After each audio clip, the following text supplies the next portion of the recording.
Thank you to everyone for joining the call. We're happy to have you all participating. We'll be reviewing the TIRSA Rate Manual and the changes. Um, as our invitation mentioned, we will be having 3 sessions. They will be conducted on September 10th, 12th, and 24th, all at 9 a.m. You can see from the pictures on our screen that our sessions will be conducted by Penny Epler-Carl and John Keneally. Penny is our state underwriting counsel, and John is our Syracuse district manager and underwriting counsel.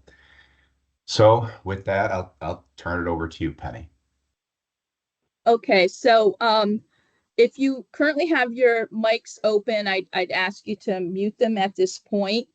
And there's 2 handouts that I wanted to share with you, but I found out when I put them in the chat, they could only be viewed or accessible by people within the Fidelity Corporation. So I wasn't able to share them through Teams. So what I have done is I've sent them out to each of our direct operations, to the managers, and you'll be able to contact the person that you normally deal with in your direct operation to get the materials.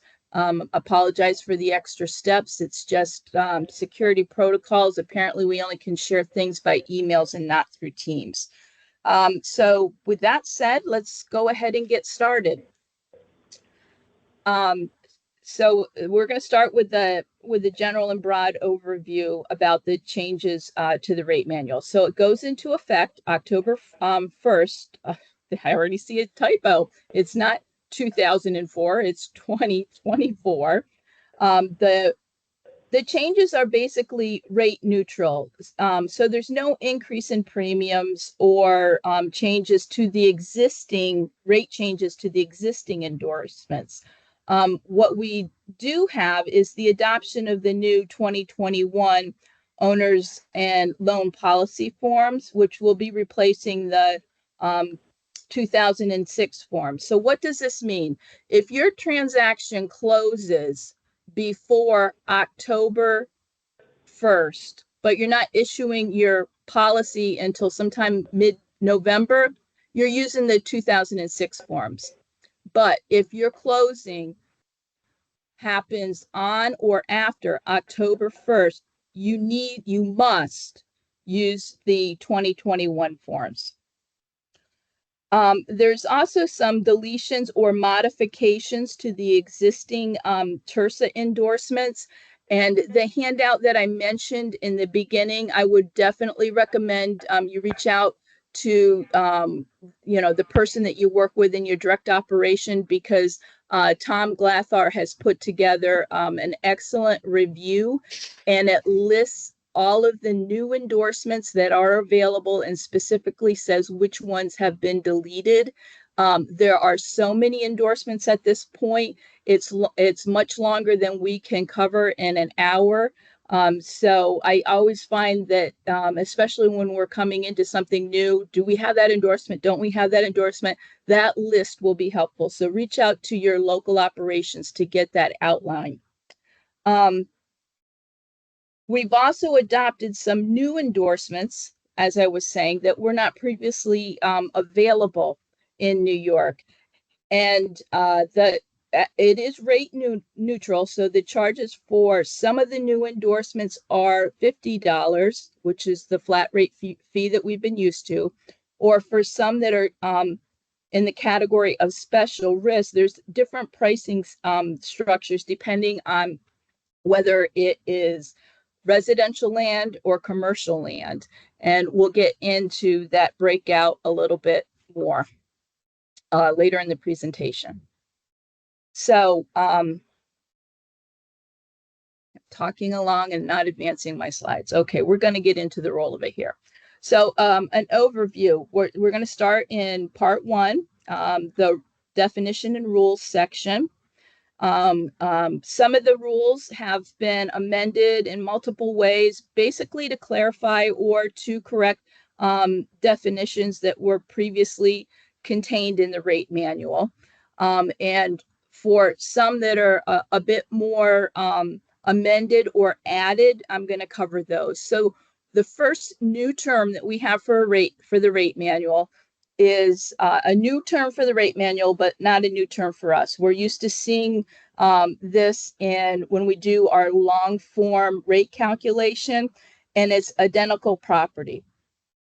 So the definition for identical property is the same residential real property or commercial property or a portion thereof, and no additional or other residential or commercial real property as described in specifically cited a title policy, an instrument of conveyance, including without limitations a deed, mortgage, lease, sublease, or memorandum thereof, and which specifically cited instrument of conveyance is recorded or to be recorded, whether or not such residential real property or commercial property or a portion thereof has been subdivided or submitted as a condominium regime. So basically, it's what we've been used to doing when we're doing our long form rate calculation. Identical property, when you're trying to figure out your rates, the key portion of it is to remember it can be all of or some of, but it can't be any new or additional pieces of property. The next one is a new term for the rate manual, not a new term for us. We're quite familiar with pending disbursement. So there's a new term called pending disbursement exception. An exception required in every construction mortgage policy containing the language specific in Section 2, Item L of the rate manual. So the reason why I'm bringing this in here now is that the rate manual is saying that definition that you see, or that exception that you see on the screen, is the one that we must use in our policies going forward. I know in our software we've got 2 variations of a pending disbursement, but this is the one that the rate manual mandates that we must use going forward. So you're going to want to make sure you've got that version in your software system going forward for policies issued after October 1st. The next one is a modified term. So we had the residential real property definition in the prior one. You'll see the words that are underlined are where the modifications are to this. And basically they modified it to try to make it more clear. So I just wanted to go over 2 examples of what qualifies as residential and what doesn't. So let's say I buy a piece of property and I'm a veterinarian and I want to live in half of it and run my veterinary practice out of the other half of it. That qualifies as residential real property. Let's say I buy a downtown row house that's 3 stories. I'm going to reside in the 2nd story. The 3rd story, I'm going to rent out to a tenant.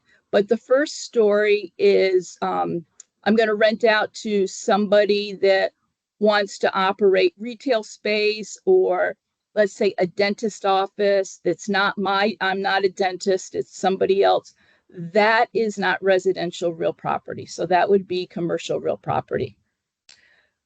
The part of this endorsement, or the part of this definition that we need to key on, that it probably wasn't so important in the past version, is residential real property does not include vacant land.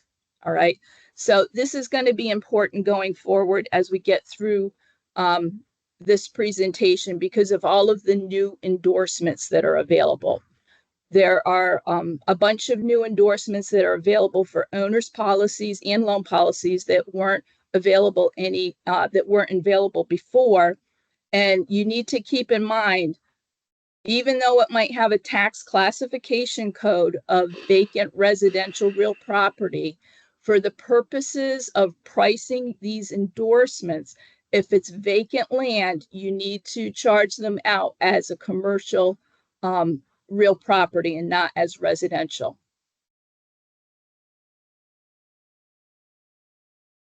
So now we're into section 2, into the rules. We've got one new rule, and this is the biggie. So one everybody's heard about.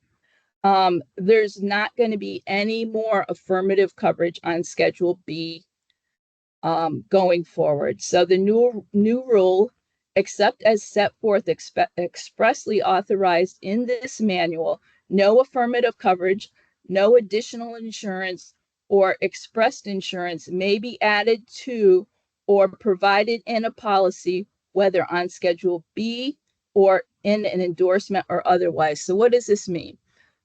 No more affirmative coverage on Schedule B. You can't tweak the endorsements to modify the affirmative coverage that the lender wants. They're approved forms. They have to be issued as drafted. So basically, if the lender needs some sort of affirmative coverage, we've now got all of these new endorsements in which we're able to give this affirmative coverage. So coverage is still available to the lender. It's just now going to be given by an endorsement. Just to plug John's talk, you're going to want to join in on September 24th because at 9 a.m. because he's going to go over how to which endorsement you should be using, like in a residential transaction, to replace that affirmative coverage that you're used to giving on Schedule B. The next change in the rule section is an amended rule. And the only portion of the rule that's amended is that blue text that you see there at the end. So they're basically tying it back into the insurance law, that if you've got these extra charges that you're allowed to charge for, they've got to be in compliance with the insurance law. They must be fair, reasonable, and non-discriminatory. So fair and reasonable, that's pretty obvious. If it takes you 5 minutes to do a Patriot search for all 50 people that are part of your transaction, you can't be charging $250 per name. So, you've got to be able to justify the charge that you're putting forward. Non-discriminatory. If you're going to charge for something, you got to charge everybody for something. So you can't give a break to one client because they're a good client and not charge them for whatever additional searches, but then charge it for another one. So make sure you're uniform with your charging across the board. The next one in section 2 of the rules section is just a clarification of Rule I.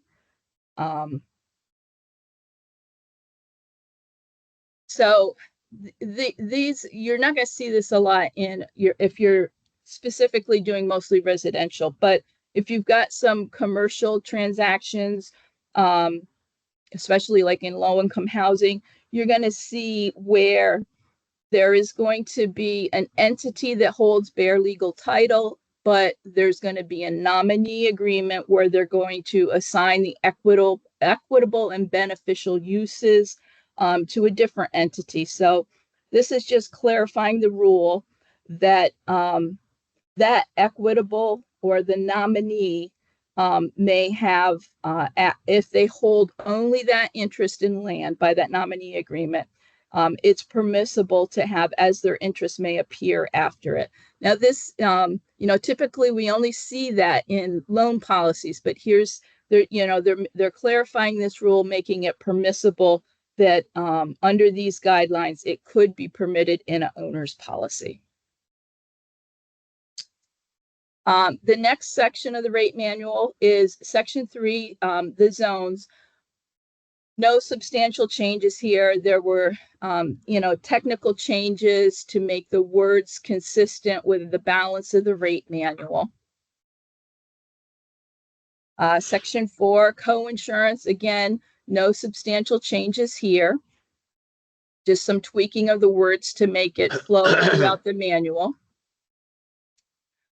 Section 5, minimum insurance for those owners' policies issued with no Alta 13-6 leasehold owner's endorsement additional insurance. Again, no substantial changes in this section of the rate manual.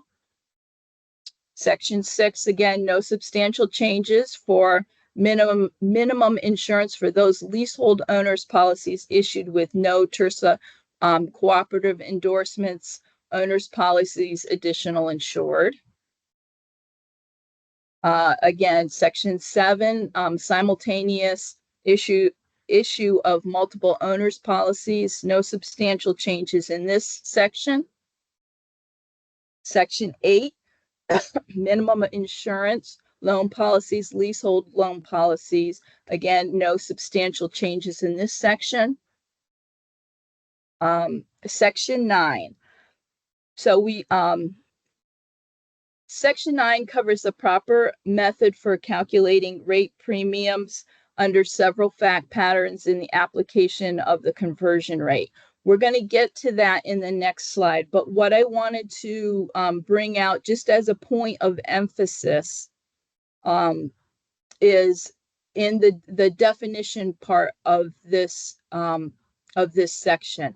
So we've got the conversion modification definition, an instrument, and there's the key. So if we're issuing a policy or an endorsement in a transaction where they're converting from a construction loan to a perm loan, there has to be a recorded instrument. All right. They don't record an instrument changing the terms. We can't issue the policy. Their construction policy continues on. So and this is not anything new. I just wanted to bring it out because I seem to get some questions on this throughout the year. So again, in order to qualify them for the discounted rate, they've got to record an instrument which converts it from a construction loan to a perm loan. The next one I want to highlight, this is new. This is a new fact pattern that is affected by the changes of the rate manual. So typically when they did these conversions from construction to perm, we had the ability to either issue a new policy with a new effective date, that giving them a discounted rate that would likely delete the pending disbursement exception, add a new survey reading, and so forth.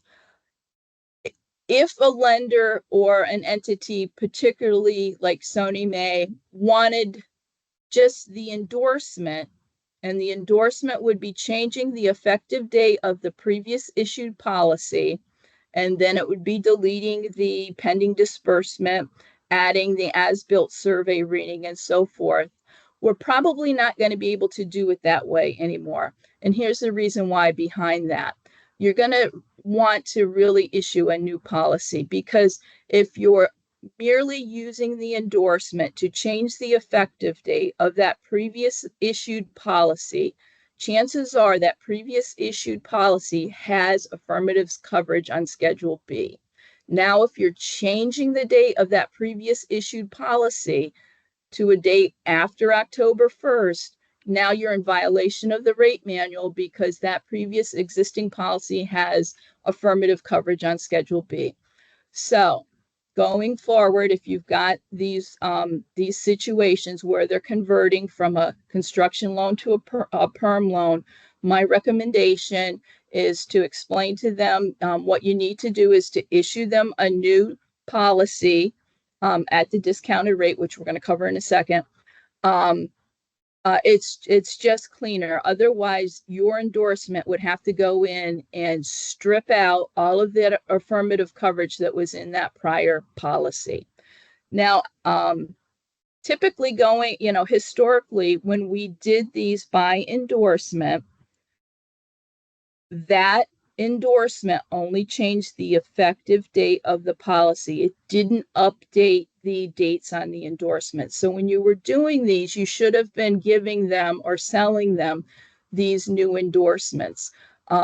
So when you have to go in and strip out the affirmative coverage that was on the prior, they're going to want that coverage, going forward. So now issue the new policy, figure out which of our new available endorsements give them the coverage that was removed from the prior policy. And again, we're going to go to the next slide. These are all at discounted rates. This section 9, there was also changes to clarify and broaden the application of the discounted rate available. So in those situations, you are now permitted to give the discounted conversion rate um, if there has been a transfer of title that occurred by any of the following means after the issuance of the original construction loan policy or prior to or simultaneous with the issuance of the conversion policy. So if your owner transferred title, but there was no real estate, New York State estate tax transferred paid, normally that would be a change in ownership, so they wouldn't get the discounted rate. Here under the new rate manuals, after October 1st, they would qualify for the discounted rate if there wasn't any transfer tax paid. The next would be if title was transferred by reason of a statutory merger or consolidation.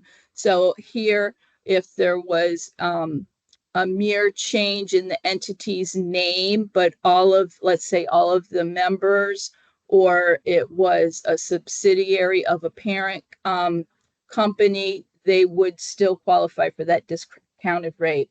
The third is a transfer of title by reason of death of a mortgage or joint tenant by the entirety or under the laws of intestacy pursuant to the terms of the will.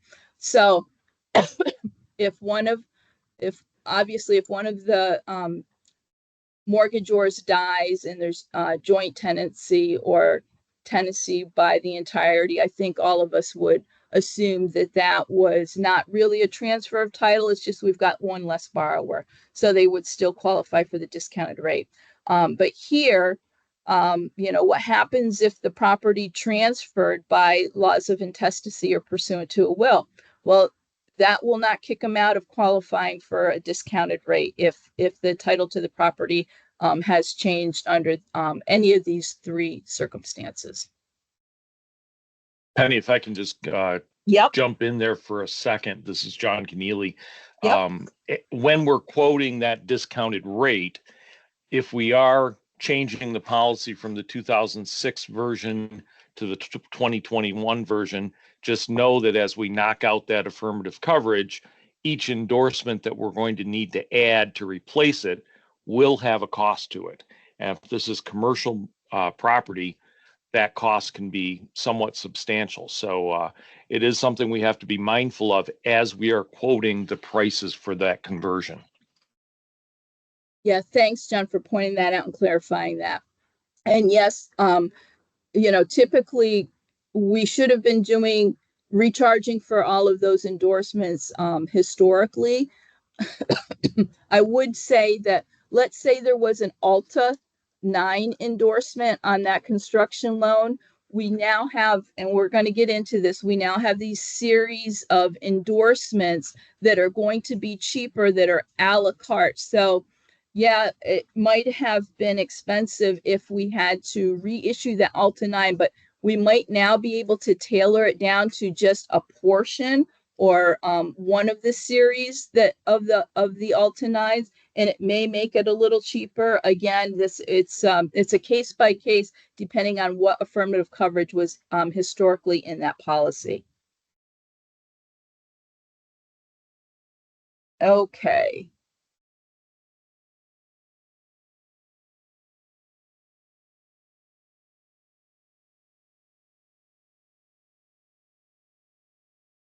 So section 9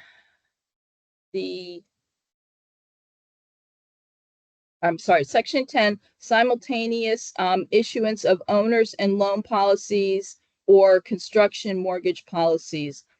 The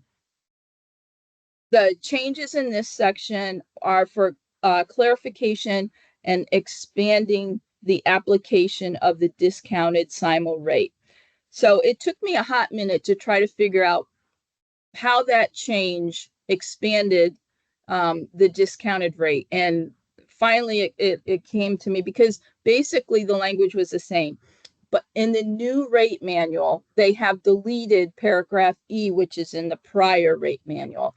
So now you're able to give that discounted rate in those circumstances where you're issuing a partial equity transfer owner's policy at the time of the loan and or construction loan policy. So again, this is more on the commercial side. You had an owner of a project that got an owner's policy and they got a construction loan policy. Now, let's say they're converting to perm, or they've got an investor coming in, so there's a partial equity transfer. Prior to the rate change, they did not qualify for the simul rate. But now, if it is a partial equity transfer, they would qualify.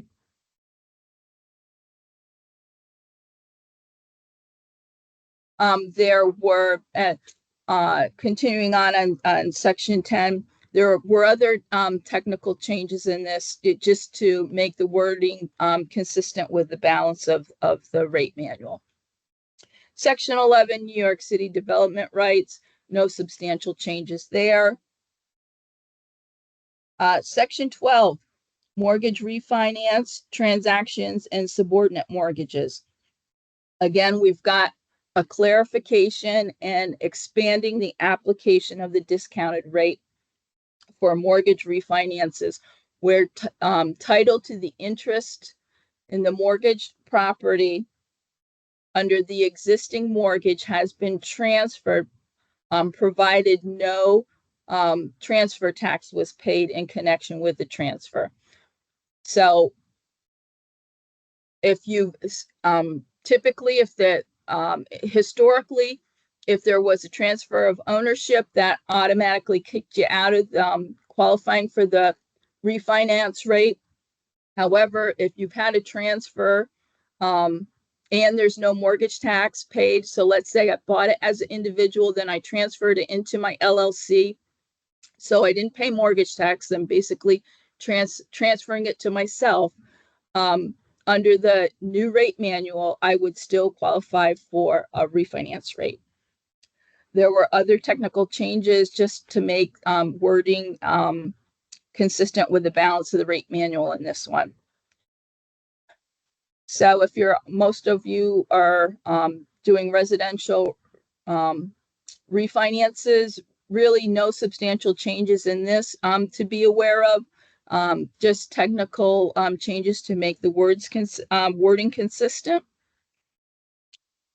Section 3 or 13, modification, mortgage modification and construction mortgage modification, no new money. Again, here our changes are to clarify and broaden the application of the discounted modification rate to transactions where the title where there's a transfer of the title that occurred by any of the following means: after the original mortgage was made, or prior to or simultaneously with the issuance of the modification policy. So if there was a transfer of title and there was no mortgage, no real estate transfer paid, it would still qualify for the discounted rate.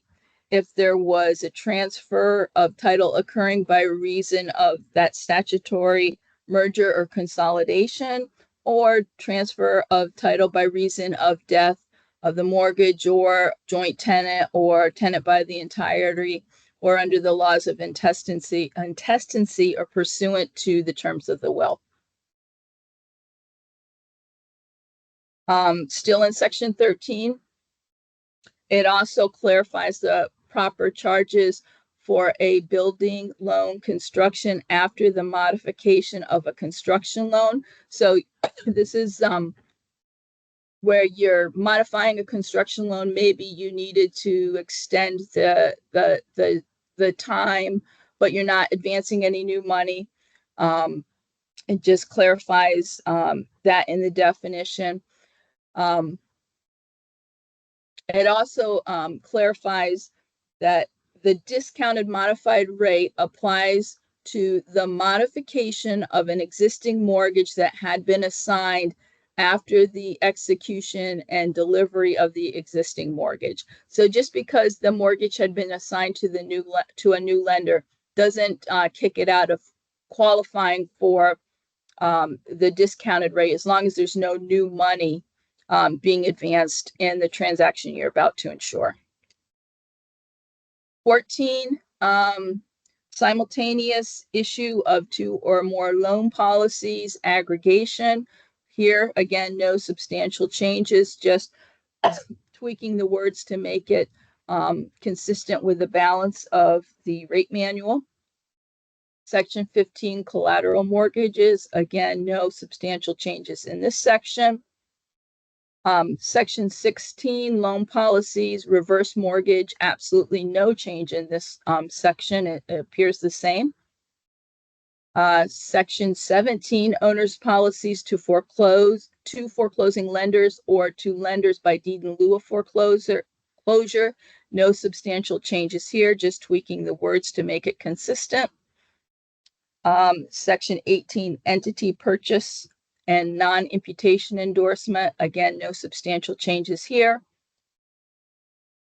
Section 19, TIRSA, mezzanine financing insurance. This is something that I don't see a lot in the capital district, but I have been getting a couple calls from our folks out in the western part. So I have a feeling that you might be seeing an uptick out there in doing this type of mezzanine financing. So this section now includes provisions for issuing and pricing so there's a new TIRSA mezzanine financing assignment of proceeds endorsement. So this is a new endorsement that's available in New York, and the proper practice in instances where multiple TIRSA mezzanine financing endorsements are issued. And there were also some technical changes to make the wording more consistent with the rest of the rate manual. Section 20, TIRSA owner's extended protection policy for residential real property. Absolutely no change in this section. Section 21, contract vendee insurance, minimal insurance, explains the minimum amount of insurance, the pricing, and the issuancing of the TIRSA residential contract vendee endorsement and the TIRSA commercial contract vendee endorsement. There were minor changes and corrections made to the section, but none of them are really substantial. It was just to fix some minor mistakes from the last time the rate manual was updated.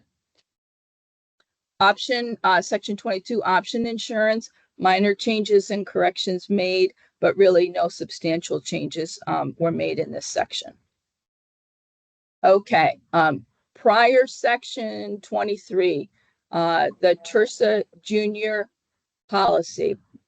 The TIRSA junior policy has been removed entirely, and all of the endorsements have been withdrawn. So we're no longer issuing junior policies or those related endorsements. Instead, we've got a new section 13. And if you are all now asleep because I'm not entertaining or the subject matter is boring, I need you to wake up and pay attention to this next series of slides. So we've got this new section 13, the zoning endorsement. We typically, I know at least here in Albany, we see residential lenders always giving a list of endorsements they want, and zoning is always on it. We do now have a new zoning endorsement available in New York, but it's for commercial property only. So you've dodged a bullet. You don't have to learn about zoning unless you're dealing with commercial real property. So this new zoning endorsement, again, is only available for commercial property. And it is available for both the owners or a construction property. So if it's in connection with an owner's or a leasehold owners, the charge is the greater of $500 or 5% of the premium on the policy. When issued with a loan policy that is issued simultaneously with the owner's policy and covers identical property, and the owner's policy also contains the zoning endorsement, the charge is the greater of 250 or 5% of the loan premium. When issued in connection with a loan policy that is not issued simultaneously with the owner's policy, or does not both cover identical property that is contained in the loan policy, the zoning endorsement is charged at the greater of 500 or 5% of the loan premium. Now, I had mentioned when we first started our seminar that I had sent out materials to your direct operations. One of those materials is a handout of what you need to do to underwrite some of these new endorsements. And it was prepared by some of our senior underwriting staff, and it is going to be a very helpful resource for you to look at when you're determining how to underwrite these zoning endorsements.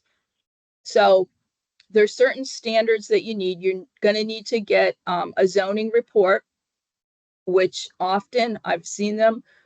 They're like 300 pages that you've got to read through. You're going to need to get yourself familiar with what is covered in the zoning endorsement.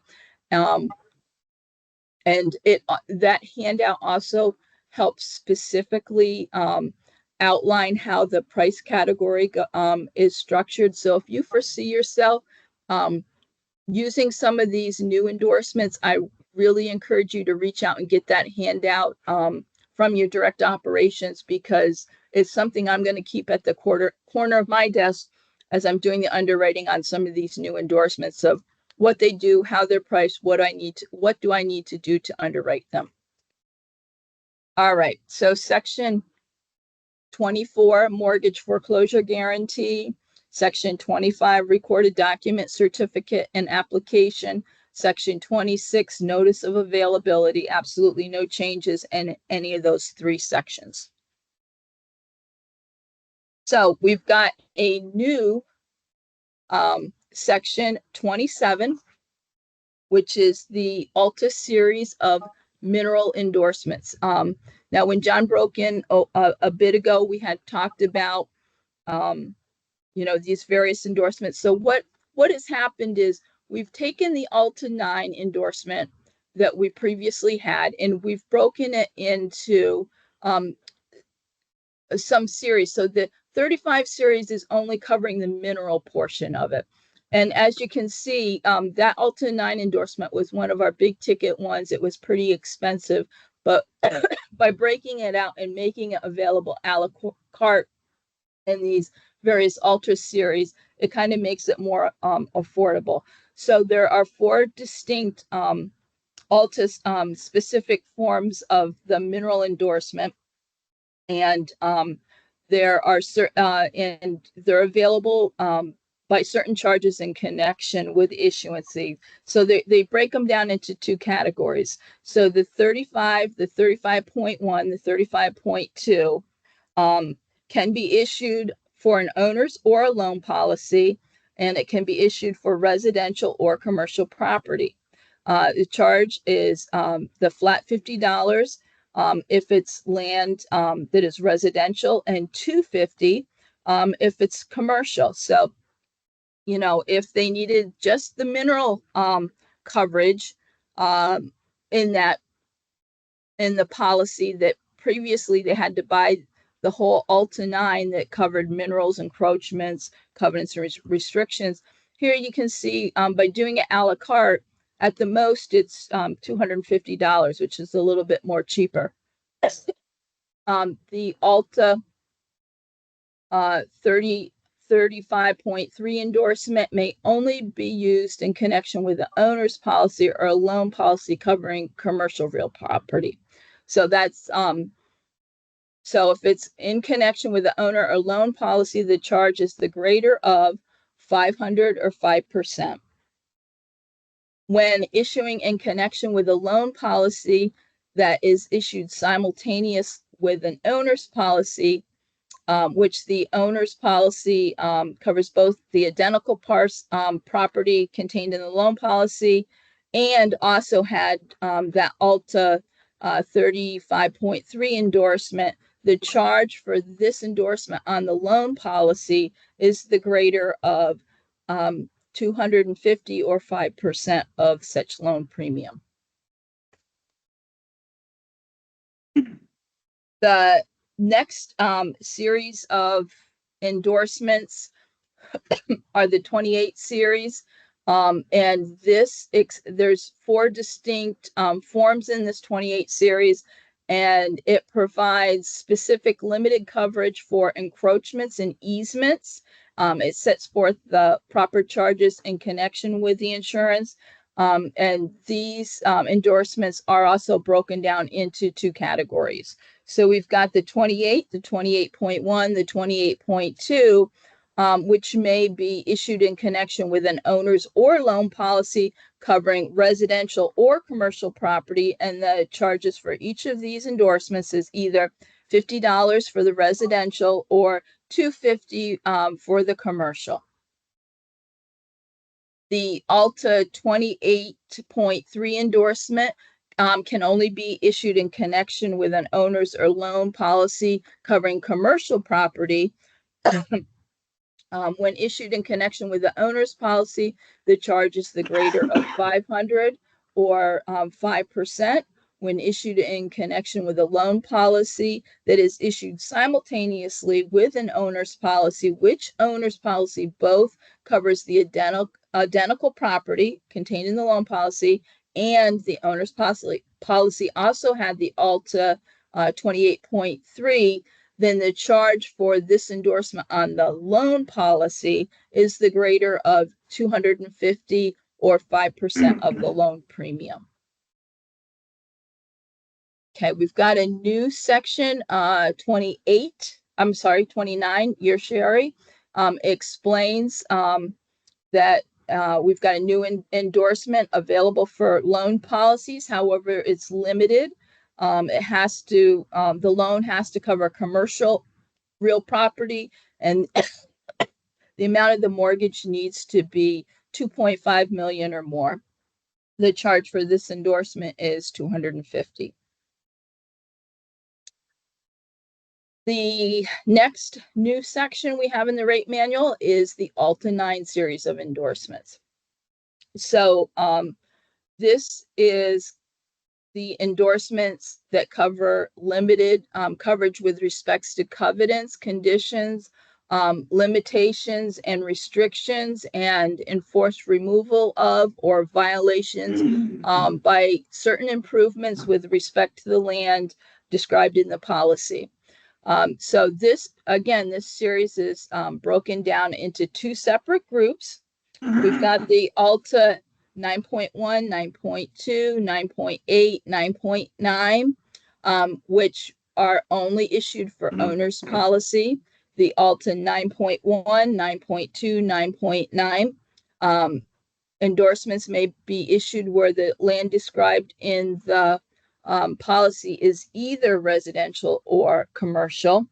The Alta 9.9 is only issued where the land in the owner's policy is commercial. The charge for the 9.1 and 9.2 and 9.9 endorsement is the flat $50 when the land is described as residential, and $250 where the land is described as commercial. The 9.8 endorsement is used in connection with the owner's policy and is the greater of 500 or 5% of the premium. So again, I encourage you to join John's meeting on the 24th, because I think this is a series of endorsements that you're most likely going to be using going forward when you've got a lender that's asking for our typical affirmative coverage. And again, remember, historically, that type of affirmative coverage was not available to our owners. And now we do have endorsements that are available to the for the owners, but you're gonna want to view the handouts that I mentioned, because there's certain criteria. We've got to have surveys to give these. We need to know, are there encroachments over easement areas that we would have to raise a specific exception before we give this kind of coverage to an owner by this endorsement. So I think we're all going to get pretty familiar with the Alta 9 series of endorsements going forward. And I know out in your jurisdiction in the western part of the state, you typically get surveys on owners' policies much more frequently than we do here in the Capital District. So this may be an endorsement that you're, going to start being able to give on some of your owners' policies going forward. Again, I encourage you to, join in when John covers this on the 24th for a little bit more details. Yeah, we're going to boil down each of these endorsements that basically takes care of the issues that we would see on a survey reading, et cetera. So yeah, that's coming up on the 24th. Yep. Okay. So continuing on with these Alta series, I'm gonna because again, this is a breaking down of what 9.1, 9.3, 9.6, 9.6.1 may be issued for residential or commercial. 9.7 may be issued when the land is commercial. The charge for the 9.3, 9.6, 9.6.1 endorsement is $50 when the policy is covering residential, and $250 when the policy is covering commercial. 9.7 endorsement, the charge is the greater of 500 or 5% of the premium. When issued in connection with a loan policy, that is issued simultaneously with an owner's policy, and both the owner's policy and the loan policy cover identical property, and the owner's policy has the applicable 9.8 endorsement. The charge on this endorsement for the loan policy is $250 or the greater of $250 or 5% of the premium of the loan policy. Section 31. I'm not going to get into I could do a whole hour on energy endorsements. I'm not going to get too deep into the weeds on this, but basically we've got a new series of endorsements available in New York State called the Alta 36 series, and it's our so-called energy project series. And these series of endorsements is intended to use in connection with policies issuing covering these energy type projects. It contains limitations. it it gives coverage with respects to covenants and restrictions, limitations or restrictions, or forced removal, or violation of certain improvements with respect to the land. The big takeaway here is it also defines what improvements are, because in these energy projects, even though it might be affixed to land under New York State statutory law, it may not meet the definition of real property. So these endorsements basically give that project holder endorsement for coverage if there's some sort of gap that would make one part of their plan, let's say it's a string of wind turbines, wouldn't make it operable if they had to take out this one turbine from the project because of some sort of violation that they weren't able to get coverage from. That's about as deep as I'm going to go in that one. So back when I was talking about affirmative coverage, I bet you they're being removed from Schedule B. I bet you there was more than one of you that was thinking in the back of your head, no problem. I'm just going to strip it out of Schedule B and I'm going to put it on a general endorsement and everything will be fine. The lender will get what they've always asked for, and I don't really have to learn these new things. Wrong. So what the rate manual has done is created a new section 32 general endorsement. This endorsement is still free, so there's no charge for it. However, the rate manual has specifically limited its use to 3 things. It can still be used to amend or correct a previous issued policy. So let's say you issued the policy at closing, but you didn't have your recording information. Now the lender wants a general endorsement so that it modifies that your mortgage was recorded on such and such a date and book whatever, page whatever. Still can use the endorsement for that. Or to correct a name. Let's say you issued the policy and there was a typo in the name. You can use the general endorsement for that. Second area you can use it, and this is in the specific affirmative coverage is spelled out in the rate manual, but it's only for party walls that affect and benefit the land described in the policy. The third category is for providing specific affirmative coverage only with respect to specific options to purchase or right of first refusal. So this general endorsement, again, it's free, but it can only be used for these 3 categories. Okay, we've got a new section 33 endorsements. Under the current rate manual, it was section 27. It explains the endorsements that are available in New York. Again, I recommend you to reach out to get that handout that has a list of all endorsements. The endorsements are grouped by charges, either no charge or special charge or the flat rate 50. And then the charges for these new special risks are set forth in that endorsement section. We've got a new section 34, continuance of insurance liability. In the current rate manual, prior to its change, it was section 28. It merely explains and clarifies the use and application of the continuance of a policy liability under the provisions of the rate manual. So, this is the definition of who an insured is in the policy. Does that policy follow forward if the insured name has changed? So now my dad had title insurance and he died. I'm the sole heir. The policy does continue on to me. Now, when I die, my daughter gets it and she's my sole heir.